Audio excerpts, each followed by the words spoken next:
ഏകദേശം 2.5 കോടി ആൾക്കാരോളം daily travel ചെയ്യുന്ന വേൾഡിലെ തന്നെ one of the busiest railway systems ആണ് നമ്മുടെ ഇന്ത്യൻ റെയിൽവേസ്.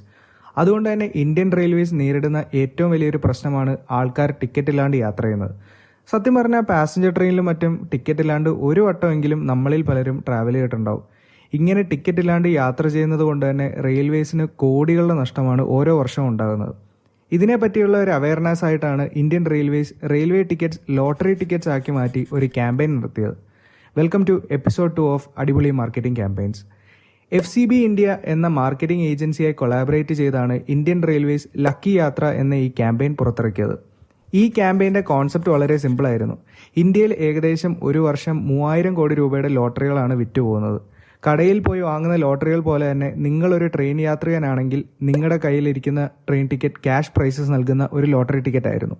മുംബൈ ഡിവിഷൻ ഫോക്കസ്ഡായി നടത്തിയ ഈ ക്യാമ്പയിനിൽ ഇഷ്യൂ ചെയ്ത എല്ലാ ട്രെയിൻ ടിക്കറ്റിലും ഒരു യുണീക്ക് ID നമ്പർ ഉണ്ടായിരുന്നു. അത് വെച്ച് നറുക്കെടുപ്പിലൂടെ daily and weekly cash prizes ആണ് നൽകിയിരുന്നത്. ഏകദേശം 2 മാസം ഉണ്ടായിരുന്ന ഈ ക്യാമ്പയിൻ മുംബൈ ഡിവിഷനിൽ ഇൻസ്റ്റന്റ് ഇമ്പാക്റ്റ് ആണ് ഉണ്ടാക്കിയത്. കൂടുതൽ ആൾക്കാർ ട്രെയിൻ ടിക്കറ്റ് എടുക്കാൻ തുടങ്ങുകയും ഡെയിലി ട്രെയിനിൽ യാത്ര ചെയ്യുന്ന ആൾക്കാരിൽ ഒരു എക്സൈറ്റ്മെന്റ് ഫാക്ടർ ഉണ്ടാക്കുകയും ചെയ്തു. ലക്കി യാത്ര ക്യാമ്പയിനെ കുറിച്ച് നിങ്ങൾക്ക് എന്താണ് തോന്നുന്നത്? Should more railway divisions do this? Let's discuss in the comments below and thanks for watching.